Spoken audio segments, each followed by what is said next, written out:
Kalau negara hanya mengandalkan zakat, infak, sedekah, jizyah, kharaj yang ada di istilah-istilah fikih itu nggak akan cukup katanya, Oke. nggak akan cukup. Sehingga beliau itu mengidekan bahasanya membolehkan doribah, apa pajak. Jadi koruptor yang bilang kalau misalnya dapat uang korupsi terus 2,5%-nya dikasih ke zakat terus jadi suci itu salah gitu ya? Nggak sah. Nggak sah itu ya? Keluarin aja, tapi nggak sah. Nggak sah. Oke oke oke oke oke. Nggak diterima. Ya. Terus bukan akhirnya gitu, udah koruptor nggak saya keluarin, lebih parah lagi. Seharusnya 100% keluarin. 100%. Nanti Langsung. bayar zakat pakai kripto. Tadi Pakai kan kripto langsung. Makanya dia Lasis harus nyediain dompet itu. dompet harus punya rekening kripto.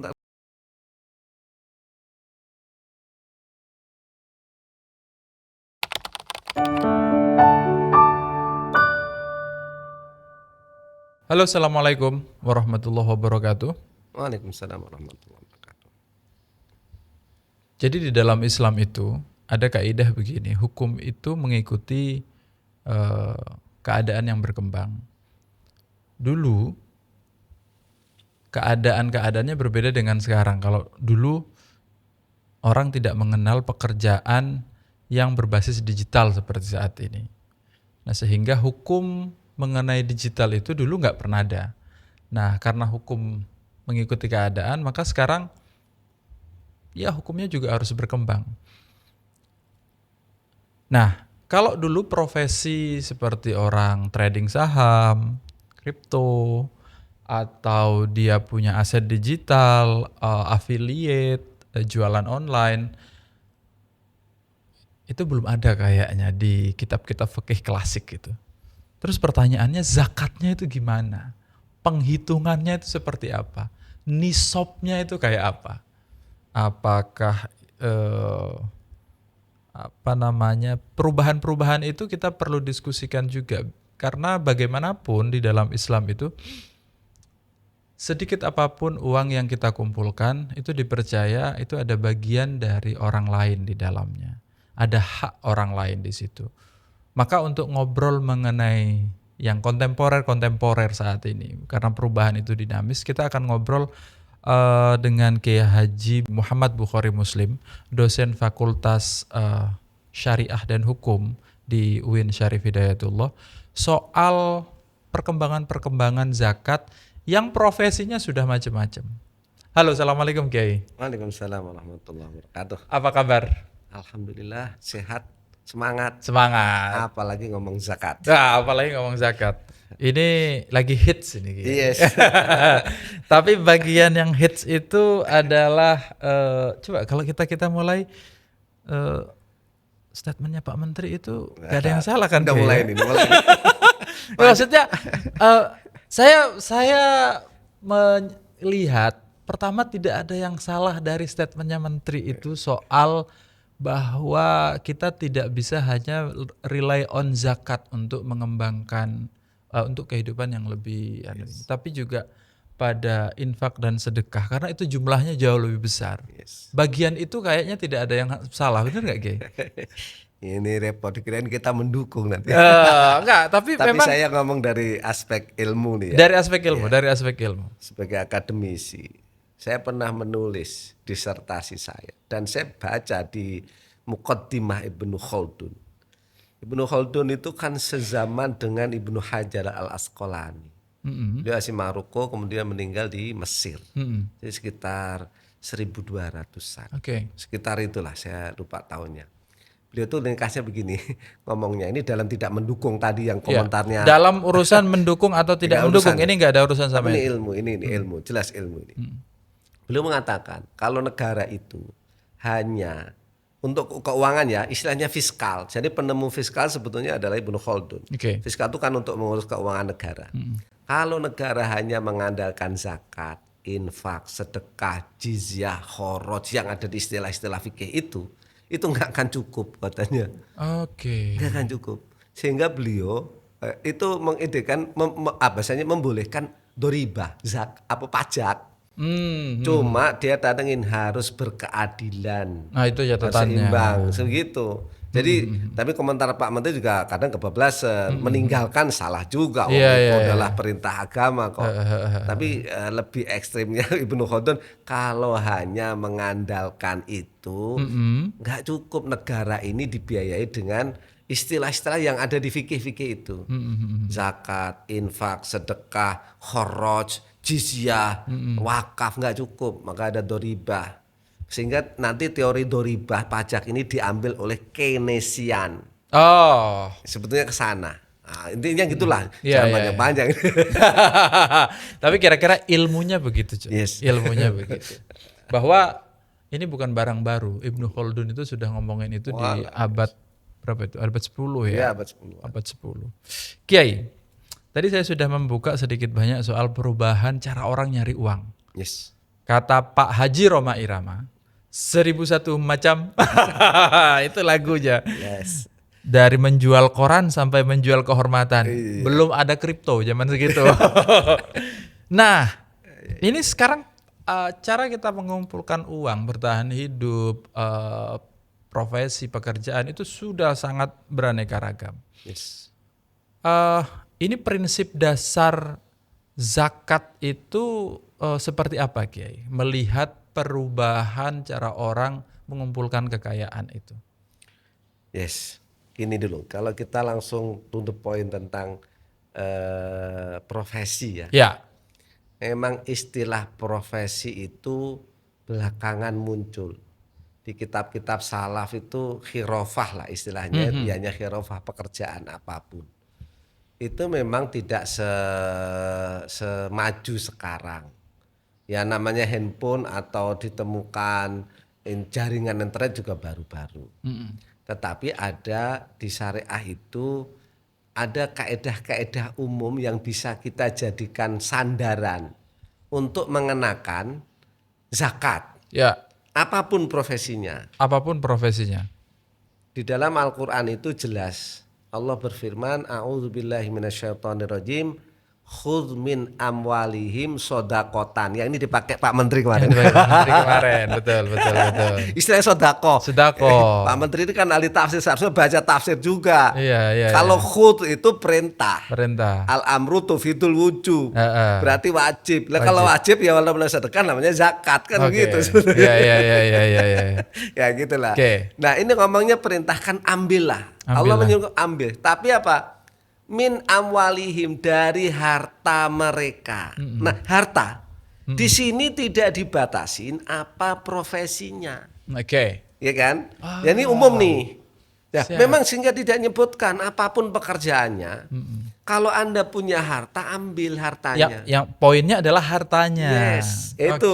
Mau pekerjaannya apa saja yang nggak apa, umum ini umum. Iya. Anda punya harta, mau hartanya dari apalah misalnya warisan, dari hadiah, dari bekerja. Yang penting syaratnya zakat itu harus halal. Pekerjaannya harus halal. Kalau haram? Nggak boleh. Nggak usah bayar zakat, nggak usah. Berarti Innallaha thayyibun la yaqbalu illa thayyiba. Allah itu thayyib, suci, nggak menerima kecuali yang suci. Jadi koruptor yang bilang kalau misalnya dapat uang korupsi terus 2,5%-nya dikasih ke zakat terus jadi suci itu salah ya? Nggak sah. Nggak sah itu ya? Keluarin aja, tapi nggak sah. Nggak sah. Oke.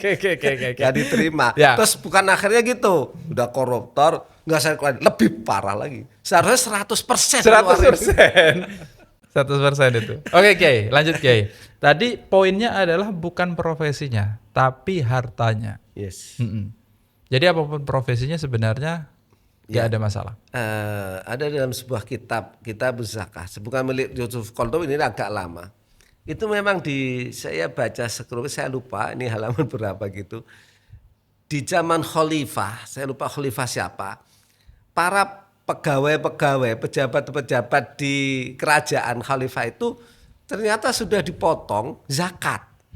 Nah, mungkin dari sini bisa dijadikan namanya, kalau dalam ushul fikih, ilhaqul masail binadzar, kita ilhakan dengan kejadian ketika itu, di mana pemerintahan khalifah sudah memotong zakat. Nah, mungkin inilah sebagai dasar bahwa saat ini kan dia pegawai nih, Ya. Pegawai itu suara profesi. Ya. Nah, profesi itu dikenain zakat. Nah, kalau profesi maka tadi dikembangkan tuh bahwasanya kalau dagang dari dulu dagang ada, cuma objeknya berubah sekarang. Ya. Tadi sampean misalnya punya harta kripto, punya aset digital yang lainnya, punya apalagi tadi pokoknya macam-macam. Ketika tuh hasil harta diterima dengan cara yang halal, ya wajib mengeluarkan zakat. Itu. Jadi profesi apapun. Jadi profesi apapun. Yes. Yang penting yang penting sudah sampai nisab. Yes. Nah, kita bahas nisab nanti. Nah, sekarang kita nanti bahas nisab. Nah, berarti sebenarnya tidak ada yang susah juga ketika kita menalar yang penting hartanya. Yes. Jadi tidak pada si profesinya. Jadi pekerjaan apapun, perkembangannya seperti apapun, dia tetap wajib untuk mengeluarkan zakat selama dia sampai ke nisab. Nah, kita bicara nisab. Nisab itu apa Kiai dulu? Ini kita kan ngobrol sama Gen Z. orang umum yang tidak semuanya belajar kitab zakat ya. Nisab itu apa? Nisab itu bahasa kitanya batas. Batas Minimal kita mengeluarkan zakat. Batas harta minimal kita. Batas harta minimal kita. Bahasa Istilahnya gini, kita ini wajib mengeluarkan zakat kalau duit kita berapa sih? Ya, gitu. Itu nisab namanya. Ya, nisab. Lalu kalau sudah mencapai nisab, berapa sih zakat yang harus kita keluarkan? Nah, gitu tuh. Kemarin tuh kalau nggak salah Basnas sudah mengeluarkan statement soal nisab untuk di Indonesia ya. Yes. Itu berapa ya? Profesi ini proses pegawai. Terbaru tuh pokoknya saya di awal Januari, seorang pegawai kalau gajinya sebulan itu dia mendapat 7.640 sekian, anggaplah 7.700.000 misalnya gitu. Misalnya. Atau 7.650. Kalau dia punya penghasilan sebulan 7.650 itu, maka menurut Perbasnas itu wajib dikeluarkan 2,5%. 2,5%. Yes. Tapi ini saya pengen mengkritisi nih. Perbasnas menurut saya ada masalah. Apa itu? Ini nanti biar mudah-mudahan denger nih. Masalahnya adalah menurut saya oke lah. Masalah pertama tentang nisab 7,5 juta ini menurut saya juga perlu dikaji secara fikih, walaupun saya yakin orang-orang Basnas sudah mengkaji mendalam ya. Oke, ini secara fikih bisa khilaf. Tetapi yang menurut saya perlu dicermati adalah di situ disebut penghasilan bruto. Padahal itu hampir ya mungkin mungkin ijma kali ya, tapi saya belum tahu. Tapi hampir semua sepakat ulama itu mengatakan zakat itu dari penghasilan bersih. Bersih setelah dikurangi kebutuhan. Utang. Apalagi utang. Kalau sampean punya utang, nggak usah bayar zakat, nerima zakat. Cicilan. Goreng itu. Nah, di Perbasnas ini ngomongnya adalah bruto. Gaji diterima belum dikeluarin kebutuhan. Padahal orang Jakarta transport, untuk makan. Apa tadi? Cicilan. Bisa jadi habis. Nah, itu seharusnya tidak begitu. Ini ngomong hukum fikih.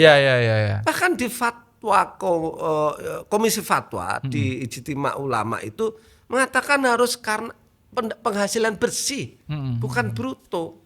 Nah, ini yang jangan sampai begini loh, kan kita juga jangan sampai mendolimi para muzaki. Kita tuh nggak boleh.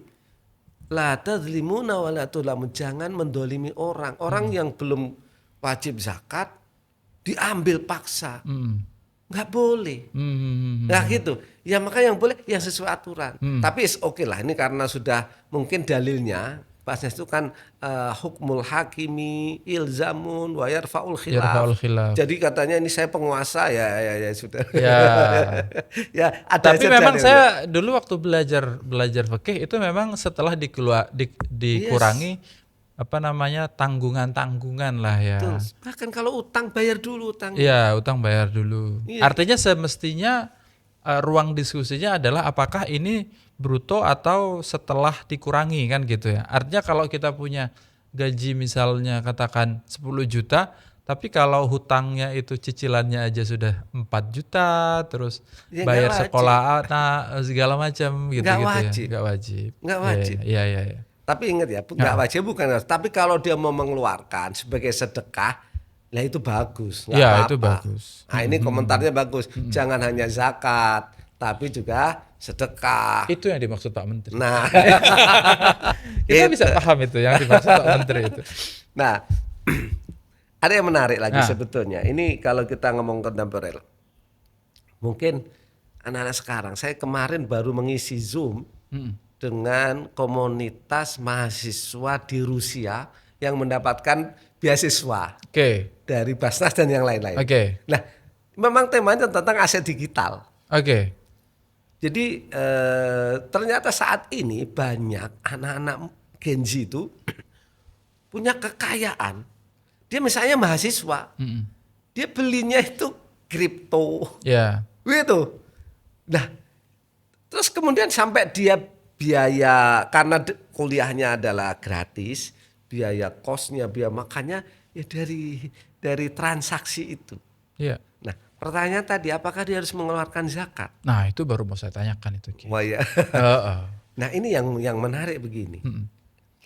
Kan ayat tadi itu memberi panduan kita bahwa ini amwal, Amwal, harta. harta. Nah, kita bilang sekarang kripto harta atau bukan? Harta. Oke, good. Mm-mm. Harta halal apa enggak? Halal, Kiai. Halal. Halal. Nah, kalau kita mengkaji tentang konsep harta, harta itu ada dua. Oke. Ada uang, ada barang. Ada uang, ada barang. Siap. Sehingga kalau kita ngomong, tentu syarat pertamanya halal dulu ya. Ya. Kalau tadi sampean ngomong bahwasanya kripto harta, halal apa haram itu harus dicek dulu. Anggap ini halal. Di NU online halal, Kiai. Oke, halal. Sekarang dicek, ini uang atau barang. Oke. Ini biar tahu nisab nanti. Ya. Kalau uang, pertanyaannya uang atau bukan? Kripto itu. Iya. Itu sudah currency, Kiai. Mata uang dia itu. Pengganti Yang benar. mata uang. Yang benar. Iya. Tapi mata uang belum Mata uang. diakui negara. Mata uang belum diakui negara, tapi negara-negara itu sudah banyak yang punya aset itu, Kiai. Tapi belum diakuin. Nggak tahu kalau di Indonesia ya. Tapi kalau nggak boleh Oke. melanggar peraturan. PBI melanggar undang-undang, di undang-undang kita mata uang hanya rupiah. Hanya rupiah, Kiai. Iya. Ini penting ini. Tapi kita beli itu bisa itu. Oke, lanjut. Oke, kalau beli berarti beli barang atau beli uang? Beli uang ya. Itu uang. Iya, itu. makanya gitu. Penting itu kita Ya. tidak berdebat itu. Ya. Kalau kita anggap uang, berarti kita lihat kalau tetap merujuk kepada Perbasnas, anggaplah tadi perdebatannya ya. Berarti nilainya kalau 7 juta, anggaplah 10 juta lah gitu misalnya sebulan, kan berarti setahun 120 juta. Nah, kita lihat apakah kripto itu nilainya anggap deh 100 juta selama setahun, maka dia harus mengeluarkan 2,5%. Maksudnya punya aset di kripto 100 Yang juta nilainya. dalam setahun. Yes, yang nilai karena harus ada haul. Ya, Ada- harus cukup setahun. Haul itu kan waktu setahun. Jadi kalau misalnya hitungannya harus hijriah, bukan masehi ya. Ya. Dari Ramadan ini punya 100 juta aset kripto yang nilainya 100 juta. Kan gitu nih. Ya. Sampai Ramadan tahun depan nilainya lebih dari 100 juta, maka wajib mengeluarkan 2,5%. Oke. Kalau nilai gitu. Ya. Kalau dari Ramadan tahun kemarin sama, sekarang dihitung sampai sekarang. Ternyata misalnya bulan Ramadan punya 100 juta nilainya. Di bulan Muharram turun.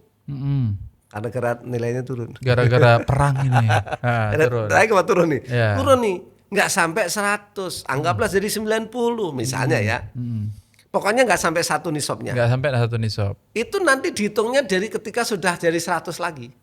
Baru dianggap nisab. Nisab lagi. Jadi sebetulnya saya pengen agak kritisi juga. Ya. orang mengeluarkan zakat di bulan Ramadan itu nggak salah, bagus. Oke. Tetapi bisa jadi ada kesalahan ketika hartanya itu tidak mulai Ramadan. Oh, Nisabnya nisabnya memulai. tidak mulai Iya. Ramadan. Itu jadi ada hal yang salah ini. Iya, iya. Misalnya Ramadan pas, tapi di bulan Muharram nilainya turun. Dia belum wajib lagi tuh. Iya, iya, Kapan iya. wajibnya? Setelah Muharram, misalnya bulan Dzulqa'dah. Mulai. Lah maka nanti dihitungnya pas Dzulqa'dah lagi. Begitu seharusnya. Tapi di kita ya Kebiasaannya karena mulai Ramadan. karena Startnya mulai Ramadan. Awal beramal dilipat gandakan. Iya, karena kalau membayar zakat misalnya dapat pahalanya 100. Kalau di luar Ramadan, kalau di Ramadan kan dilipat gandakan. Nah, ngambil momen itu. Padahal bisa jadi hitungannya tidak tepat. Bukan. Berarti seharusnya itu ketika kalau nisabnya itu 100 juta, berarti 100 jutanya dimulai kapan punyanya? Nah, berarti dihitung 12 bulan Hijriah, disitulah dia wajib mulai karena di situ dia dapat 1 tahun. Yes. Oke. Nah, itu kalau tadi ngomong harta ya. Ya. Uang. Mm-mm. Kripto tuh kalau di fatwa Majelis Ulama Indonesia, kripto tuh harus ada aset, underlying asetnya. Ya, underlying asetnya. Artinya saat ini belum dijadikan sebagai Kalau ada orang punya uang nih, eh, terus ditaruh di koin yang nggak ada underlying asetnya, apakah itu wajib dibayarkan zakat? ya kalau tadi nganggapnya halal ya tetap bayar zakat.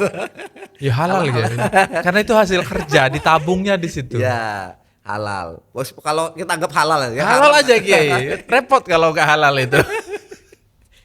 Kalau saya masih berharap kalau kripto itu harus ada underlying karena kripto itu adalah perwujudan nilai dari yang ada di bawahnya. Jadi nggak bisa. Misalnya kalau dia karena kripto ada 3 macam. Kita nggak bicara kripto lah. Jadi hari ini nggak bisa. Karena kapan-kapan kita bicara kripto. Yang penting harus ada underlying aset.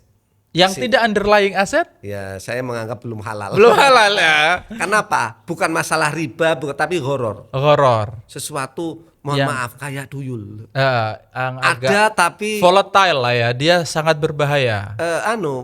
Gimana ya? Wujuduhu. Kalau volatile itu harga ya. Ya. Tapi ini wujud tapi nggak wujud. Gimana ya? Oke. Diadakan. Ini anak-anak yang main kripto harus bantu ngejelasin nih. Ini harus bantu ngejelasin ini. Ya. Saya pernah juga beli. Tapi demi belajar saya. Walaupun akhirnya hilang. Karena emang kan eranya sekarang kan banyak yang teman-teman main itu. Di PBNU aja banyak itu teman-teman yang muda-muda itu. Punya. Kan sekarang lagi turun Kiai. Kalau yang Bitcoin itu sekarang lagi udah jangan nyebut lah. 1 miliar hampir 1,1 kayaknya. Saya dulu ketika main itu, tapi kemudian nggak sebut Bitcoin ya. Itu masih harga Bitcoin itu masih 700-an juta. Bukan 600-an. 600 juta. Berarti itu sekitar 2 tahun laluan itu. Pokoknya begitulah. Oke, Yai. Nah, jadi intinya adalah yang pertama harus 1 nisab. Nisabnya itu yang 7,7 juta itu dikalikan 12, lalu kemudian harus 1 tahun. Yes. Harus 1 tahun. Nah, kalau kita punya uang 1 nisab selama 1 tahun, mau apapun profesinya, yes, tetap wajib. Wajib mengeluarkan zakat minimal 2,5%. Minimal kan. Jadi biar gak pelit tadi. Jadi makin banyak makin oke. Makin banyak makin oke. Tinggal dihitung sendiri nanti berapanya. Kalau bingung mau kemana, tinggal klik aja di bayar zakatnya di Lazisnu, gampang itu. Yes. Lewat lengkap. Udah lengkap itu di Lazisnu, mau lewat Lazisnu langsung, mau lewat NU online, gampang. Tinggal klik bayar beres. Nah, mungkin yang lebih menarik itu saat ini adalah diskusi tentang Perbasnas. Yang kan gini, nisab harta yang diwajibkan untuk bayar zakat itu 85 gram. Anggap kita sepakat 85. 85 Dengan gram. khilafiyah banyak ya. Tetapi sekarang pertanyaannya, ini emas yang 24 karat atau enggak? Betul. Nah, tadi Perbasnas itu menganggap atau berpindah ini tidak lagi Pakai emasnya 24 karat, tapi yang 14. tetapi 14. Ya. Kenapa? Nah, ini penting ini. Kenapa itu, Ki? Kalau tetap dengan standar 24 karat, maka anggap sekarang harga emasnya 3 juta. 3 juta. Betul. Kali 80, anggap 80. Itu adalah 240 juta. Berarti makin tinggi syarat orang untuk mengeluarkan zakat. Nanti nggak banyak zakat terkumpul. Nggak banyak. Katakannya alasannya adalah, nah saya belum sampai sampai 200 lebih itu. Iya. Tapi kalau 14 itu relatif lebih sedikit. Makanya tadi cuma 7 juta sekian. I Memang see. ada beberapa ya ulama. Karena begini, emas itu zaman itu madrubah itu dicampur dengan perak macam-macam lah ya. Betul. Nah, masuk lah isinya masuk. Emas yang ditempa dengan yang lain ya itu perdebatan ulama. Monggo aja lah. Yang penting menurut saya poin kita, janganlah kita pelit. Nah, poinnya Pak Menteri gitu. Iya. Jangan jadi orang miskin gitu. Maka keluarkan zakat minimal 2,5%. Apapun profesinya. Tadi kalau punya kripto, sekarang ada loh orang itu profesi ini. Profesinya itu sederhana, tapi penghasilannya bisa miliaran. Apa itu ya? Jadi saya menemukan, ada konsul saya, dia punya apartemen, kemudian dia itu punya mungkin 100 handphone, terus dia jualan, gitu. Jualannya bukan dia barangnya orang. Affiliate. Ya semacam affiliate atau apalah namanya ya. Kalau sekarang istilahnya affiliate. Iya, kemudian dia tuh dapat fee. Ya. Fee dari kalau laku. Iya betul. Udah bisa fee, bisa jadi juga nggak fee. Nanti dia dikasih berapa? Ya. Itu bisa miliaran. Ya, affiliate. Pertanyaannya ini berapa yang harus dia bayar zakatnya? Nah, hitungannya sama. Hitungannya sama. Yes. Kalau dia misalnya sebulan dapat 1 miliar, ya keluarinlah minimal 2,5%. 2,5%. Nah, itu yang menjadi itu profesi. Iya. Karena sekali kalau itu tidak dikeluarkan, ayat tadi memerintahkan harta. Nah, kalau harta nggak dikeluarin, sebetulnya begini, konsep zakat itu adalah mensucikan. Iya. Kalau tidak dikeluarkan, kotoran semua. Jadi kotor semua di situ. Betul. Makanya zakat itu mensucikan. Jadi mensucikan kita. Bahkan dalam Al-Quran itu wa fi amalihim haqqun lisailin wal mahrum, itu sebagian harta kita miliknya peminta-minta. Milik dia. Bahkan kalau kata ulama itu, orang yang membayar zakat itu sebetulnya lebih butuh kepada orang miskin. Bukan orang miskin butuh harta kita. Kok gitu? Karena kita ini butuh mensucikan. Kalau nggak ada orang yang mau, berarti kotor. Itu. Jadi jangan dibalik konsepnya mereka membutuhkan, bukan. Yang muzaki yang lebih butuh pada mustahik. Mustahik nggak ada kaitannya. Mohon maaf, mustahik minta sah, mustahik kok. Haknya. Iya. Saya minta nih, walaupun nggak bagus ya, tapi sah. Secara hukum boleh karena dia tak mampu, orang yang susah. Haknya dia. Lah kita. Kita tuh yang punya duit maksudnya. Kita tuh yang punya duit. Iya. Kira-kira gitu. Oke.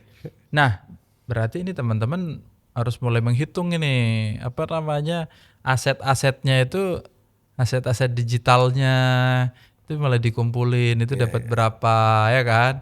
Kalau nanti sampai 1 nisab dan sudah 1 tahun segera dikeluarin. Yes. Biar suci. Ingat, kita orang yang punya duit lebih butuh kepada orang yang miskin. Ya. Ya, orang miskinnya butuhnya makan, butuhnya kehidupan. Muzaki butuhnya itu membersihkan dirinya. Membersihkan. Tapi di Indonesia juga termasuk negara yang sangat loman kan ya. Yes, menurut survei. Ya. Menurut survei. Sedekah. Karena gini, orang sesusah-susahnya apalagi di kampung itu, kalau ada meninggal tetap sedekahan. Oh iya. Di kampung itu tetap ada bawa ini kan. Tetangganya juga bawa sesuatu, situan rumah yang tempat tahlilan nyediain teh. Kearifan lokal kita ini luar biasa. Iya. Nggak usah disuruh lah misalnya. Sedekah itu lebih banyak daripada zakatnya loh. Iya. Orang kampung-kampung lah, orang di sekitar itu masih banyak. Kita mau lebaran dulu nih di kampung bawa yang dia punya ke masjid musolanya. Iya kan? Betul. Nanti malam 15 tukeran. Megengan, wes, masya Allah. Apalagi kalau bulan Ramadan. Iya, itu sedekahan itu. Iya. Bulan Ramadan tiap maghrib.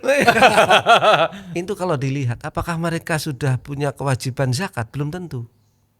Iya, belum tentu. Tapi dia ngeluarin. Itu yang kita tiru. Jadi sedekah. Walaupun sedekahnya berupa makanan, itu sedekah. Mau senyum aja sedekah. Oh, iya. Enggak, tapi nilainya ya. Berarti memang seterusnya kita ini sudah betul survei tadi Indonesia tuh suka Ya gitu, tahlilan pulang bawa enteng. Tentengan. Bahkan kadang-kadang tahlilannya yang punya hajat utang. Itu memang kadang-kadang kalau terlalu maksain itu nggak punya misalnya ya, terus maksain gitu. Saya kadang-kadang agak tertarik sama Muhammadiyah kalau begitu itu. Jangan gitu, dibalik. Itu loh, orang nggak punya maksain sedekah. Loh kita yang punya duit nggak mau maksain zakat. Itu maksudnya. Begitu. Gitu jadi. Kita yang punya ini didoain. Gitu. Kita yang punya duit, amin gitu kan. Oke. Nah, berarti pada dasarnya profesi itu pertama ya, mau kontemporer, profesi yang kontemporer itu cara kita ngumpulkan uang, aset, itu bisa beraneka ragam. Makin kesini makin beraneka ragam. Tapi yang diperintahkan oleh Allah itu melalui Al-Quran, di dalam Quran kan khudh min amwalikum sodaqoh. Amwal, bukan af'alnya kan, bukan profesinya. Betul. Yang profesi boleh berubah, tapi kira-kira itu adalah mekanisme untuk ngumpulin duit. Kalau duitnya sudah 1 nisab dan haul, harus dikeluarkan zakatnya. Yes. Ini ada lagi yang menarik dan perlu dibahas di sini. Apa itu, Ki? Ustadz itu profesi atau bukan? Profesi. Mahal. Kalau nggak salah siapa yang bilang itu ya? Agim itu, wah rate-nya mahal kalau yang itu. Oke. Ini saya ikut mazhabnya sampean. Oke. Dianggap Ustadz itu fisabilillah. Bener nggak sih? Ustadz, ini harus dibedakan ini Ustadz ini. Ustadz itu anggaplah dia berceramah, menyampaikan ayat-ayat, hadis, kebaikan gitu ya. Ya. Dalam 8 asnaf, 8 golongan yang menerima zakat itu ada namanya fisabilillah. Pertanyaan, Ustadz itu boleh menerima zakat atau tidak? Kalau dia belum punya uang nisab dan haul, dia boleh menerima. Tapi kalau kiai, kalau ustadz kayak Ustadz Dasat Latif, kalau kayak saya lah, kayak sampean misalnya, wah ini sudah dibutuhkan negara ini fatwa-fatwanya. Kiai Khalil Nafis, yang kayak kita sebut itu masih berhak atau enggak? Anggap tadi bilang sampean tarif mahal. Sekali, anggaplah nih, sekali tampil ceramah 1 jam 70 juta. Kemurahan apa kemurahan? Itu untuk level tertentu sosok lah kayak itu. Sosok itu. Sekali tempat 70 juta. Padahal sehari bisa 3. Bisa 3. Bisa 3 itu. Berarti 3 tempat. Ini kok ngitung punya orang? Enggak apa-apa, tapi kita ngitung aja. Berarti 200 juta. Anggaplah biayanya misalnya gitu, tak ke sana habis 10 juta. Enggak 200 juta. 200 juta. Kira-kira Ustadz itu wajib zakat atau masih berhak nerima? Kiai. Itu ini kan prinsipnya zakat itu kan berarti dia sudah kena hukum ini, Ki. Kena hukum khud min amwalikum. Lah, ya ngeluarin tapi fisabilillah juga. Ya, itu untuk yang tidak mampu. Nah, kalau tidak mampu bukan fisabilillah, fakir miskin. Kalau ustadz tapi kaya dia fisabilillah enggak? Menarik itu pertanyaan. Kita lihat di debat selanjutnya kalau itu. Ya, tapi kalau kayak gitu bisa dapat itu. Itu namanya begini. Ulama itu ngasih kaidah at-taqwa huna. At-taqwa huna, taqwa itu fatwa hunak. Maksudnya gini, orang tuh harus takwa. Orang kalau hanya ngomong fikih, ketemu dalil. Bukan fisabilillah. Walaupun ulama-ulama salaf, lebih salaf tidak setuju fisabilillah itu orang yang memang ada ulama di mazhab Syafi'i ada. Tapi Imam Syafi'i sendiri fisabilillah itu adalah orang yang jihad khusus. Iya, jihad itu ya. Ada memang pengembangan fisabilillah orang yang berjuang karena berjuang juga jihad. Tetapi masa iya orang yang berjihad terus fasilitas sudah lux. Kalau pesawat sudah kelas bisnis, private apalagi. Diambil dijemput mobil Alphard, udah free, ondornya gede. Iya. Terus masa iya nggak mau membayar zakat? Oh nanti ada alasan lagi. Apa itu? Punya pesantren gitu. Kalau itu sudah wajib itu, Kiai. Artinya sebetulnya kita harus mengukur ketakwaan. Betul, di situ diukur ketakwaan itu. Yes. Di situ diukur ketakwaan. Itu Ustadz. Jadi kita mulai kritik Ustadz sampai yang punya anak Gen Z punya banyak kripto. Iya, gitu. karena kalau nggak salah Lazisnu itu juga pernah punya project nuker global. Dia itu pengen ngembangkan platform di mana orang yang main kripto itu kalau dia lagi pengen zakat atau pengen sedekah, dia lagi pengen sedekah misalnya, dia bisa dengan beberapa kali klik udah bisa langsung sedekah. Sudah ada. Iya. Sebetulnya selain kripto juga ada sebenarnya Saham betul. Saham. Ada orang sekarang punya sukuk.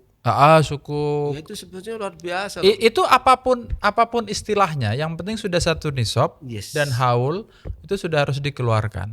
Nah itu karena amwal, harta. Jadi jangan berpedoman khilafah zaman Nabi kan kalau di hadis tuh orang yang peternak. Ya, petani. Ya, petani.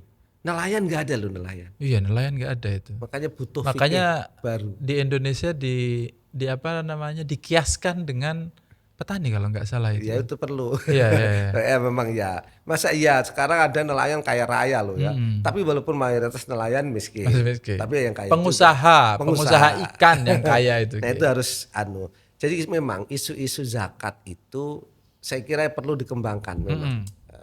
Bisa jadi objek zakat. Tadi kita ngomong zaman dulu berubah nih. Sekarang dari profesi, dari bermacam-macam harta, mau saham atau kripto atau aset digital yang lainnya. Belum nanti kalau Samad punya ETF. Wis Masya Allah itu nggak tahu. Hype terus hilang sekarang. Iya, terus macam-macam lah ya. Itu tetap harus dikembangkan ya. Makanya objek zakat itu saya kira memang akan terus berkembang. Ya. Tapi sedangkan mustahik itu nggak akan berkembang dari 8. Penafsiran yang akan berkembang, jumlahnya akan berkembang. Tapi untuk objek zakat saya kira perlu inovasi dan juga kreativitas. Lazisnu itu sudah luar biasa. Betul. Sudah dengan Gen Z apapun kita buka. Iya. Bahkan mungkin bayar zakat pakai saham nanti. Iya. Nanti langsung. Bayar zakat pakai kripto. Kripto langsung. Makanya dia Lazis harus nyediain dompet itu. Dompet harus punya rekening kripto ntar. Iya. Nah, ada satu hal lagi kayak yang pengen saya tanya itu. Tadi kan sudah ya dijawab yang persoalan kalau kita asetnya digital, asetnya apa gitu kan tinggal dihitung nisabnya sama haulnya gitu aja. Jadi pokoknya kalau udah punya duit sekitar mungkin di Indonesia tadi itu 100 jutaan gitu ya, 100 juta dia sudah harus ngeluarin 2,5%. Nah, tapi kan kalau profesi itu kan kita dianjurkan untuk ngeluarin zakat tapi juga masih ada pajak ya. Oke. Zakat dan pajak itu harusnya gimana Kiai? Karena kalau nggak salah dulu sudah ada dari ulama-ulama sebelumnya sudah ada pembahasan soal itu. Yang tadi juga sudah disinggung kan di awal itu. Ini menarik nih. Ada seorang tokoh besar di NU kita ini Pak Masdar. Allah yarham. Beliau masih ada. Itu punya ide dulu. Jadi ya zakat ya pajak. Zakat Jadi ya kalau pajak. orang sudah bayar zakat ya sudah bayar pajak gitu ya. Tapi itu ternyata ide itu sampai sekarang belum diterapkan lah ya. Iya. Tapi itu bagus menurut saya, ada sebuah diskurs yang bagus gitu ya. Tapi kalau kita ngomong aturan sekarang, orang yang sudah bayar zakat tapi harus ada bukti bahwa dia bayar zakat di las yang resmi. Ya. Bukti ini nanti dilaporkan ke pajak, pajak, Ya Dirjen Pajak misalnya, Dirjen pokoknya Pajak, kantor pajak. maka akan mengurangi jumlah wajib pajaknya. Nah, bukan mengurangi jumlah pajaknya, bukan, tapi nilai yang wajib dipajakin. Misalnya dia itu bayar pajak, anggaplah misalnya 10 juta. 10 juta misalnya. Bayar pajak 10 juta. Dia sudah bayar zakat 2 juta. Aha. Nah, itu bukan ngurangin 10 juta dikurangin 2 juta, bukan. Tetapi harta yang wajib di zakat, anggap misalnya yang wajib di zakat misalnya 50 juta, 100 juta misalnya. Ya. Setahun 100 juta. Nah, itu ngurangin 100-nya, jadi 100 juta dikurangi 2 juta. Itu aturan. Nah, kita tetap ikut aja karena ini aturan negara. Memang ini menjadi perdebatan panjang ya di akademik. Seharusnya nggak begitu.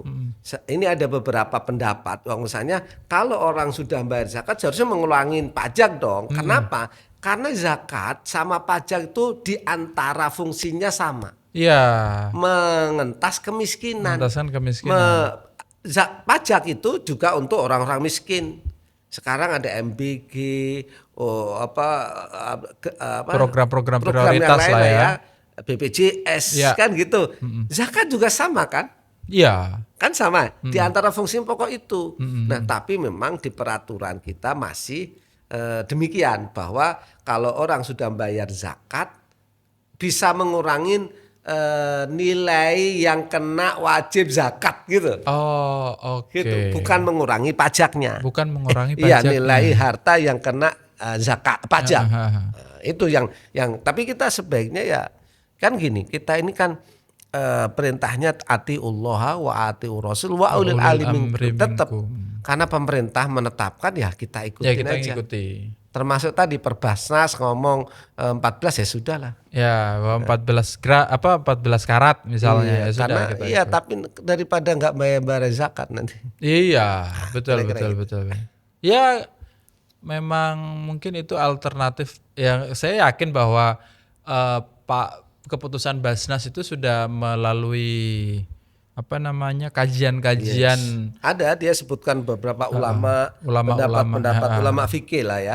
Memang kalau fikih itu kan debatable, mesti khilaf. Betul, pasti ada khilafnya dan mungkin di Basnas memilih yang paling visible untuk dilakukan. Ya kalau enggak nanti enggak ada yang bayar tadi. Iya, betul, lebih sedikit. Kalau harus punya 250 juta misalnya baru ngeluarin 2,5% itu berarti lebih kalau susah. enggak nih, kalau kita hitung nominal, kalau anggap tadi 240 juta, berarti sebulan itu orang gajinya 20 juta. Iya. Wah, jarang gitu. Siapa yang jarang gitu. Agak jarang gitu. Bukan lagi 7 juta 600 sekian. Iya, kalau 14 karat ketemunya yang 7 juta itu. Kalau 24 berarti 20 juta. Iya. Siapa ya? PNS. Aduh, itu level eselon agak kecil eselonnya itu. Eselon 2 mungkin ya. Bukan eselon gede ya.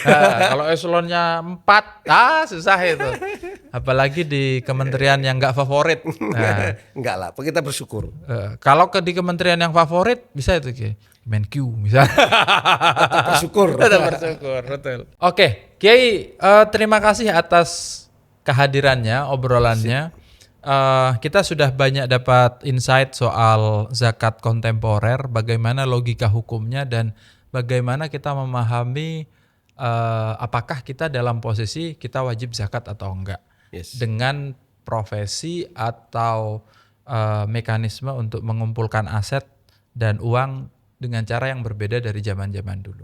Sekali lagi terima kasih, Ki. Sama-sama. Nah, teman-teman, itu tadi obrolan dengan Kiai Bukhari. Jadi pada intinya kalau kita sudah punya aset nih 100 juta misalnya di dalam waktu 1 tahun. Nah, itu adalah waktu di mana kita harus mengeluarkan zakat kita sebesar 2,5%. Nah, kapan ngeluarinnya? Sejak pertama kali kita sudah ngumpulin aset sebanyak 100 juta itu. Jadi 100 juta itu kalau misalnya dari bulan Juni atau dari bulan Ramadan, karena kita pakai Hijriah ya, Ramadan sekarang, Ramadan depan itu harus. Kalau so far depan harus. Jadi seperti itu. Nah, kalau kita udah punya begitu, kita harus ngeluarin. Kalau nggak dikeluarin, maka nanti itu akan menjadi darah kotor di dalam harta kita. Dan jangan-jangan nanti kemakan. Nggak barokah dong buat kita. Oke, terima kasih atas waktunya. Jadi terima kasih atas waktunya. Dan ingat, program ini adalah program yang dikembangkan atas kerjasama ruang publik yang disupport oleh Lazisnu. Kita ketemu di episode mendatang. Assalamualaikum warahmatullahi wabarakatuh.